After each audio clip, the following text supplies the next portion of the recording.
দারুল হাদিস লতিফিয়া নর্থ ওয়েস্টের উদ্যোগে প্রথমবারের মতো অনুষ্ঠিত হয়েছে গ্র্যাজুয়েশন সেরেমনি।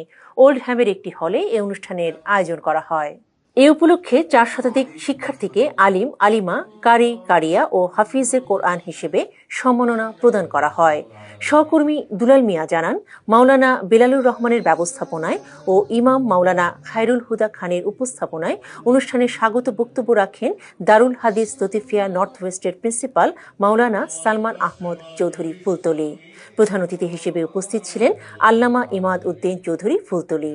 বিশেষ অতিথি হিসেবে বাংলাদেশ থেকে ভার্চুয়ালি বক্তব্য রাখেন বাংলাদেশ আঞ্জুমানে আল ইসলাহ এর সভাপতি আল্লামা হুসামুদ্দিন চৌধুরী ফুলতলী। আরও বক্তব্য রাখেন দারুল হাদিস লতিফিয়া লন্ডনের প্রিন্সিপাল মাওলানা মোহাম্মদ হাসান চৌধুরী ফুলতলী, মাওলানা গুফরান আহমদ চৌধুরী ফুলতলী এবং মুফতি মাওলানা আশরাফুর রহমান।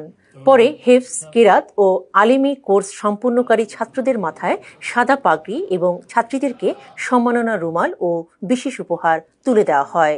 শেষ পর্যায়ে প্রধান অতিথির দোয়ার মাধ্যমে অনুষ্ঠানের সমাপ্তি ঘোষণা করা হয়। আমাদের আজকের এই বিশেষ মাহফিলের গ্রাজুয়েশন সেরেমনির যারা স্পন্সর রয়েছেন, আল্লাহ পাক সকলকে কবুল করুন।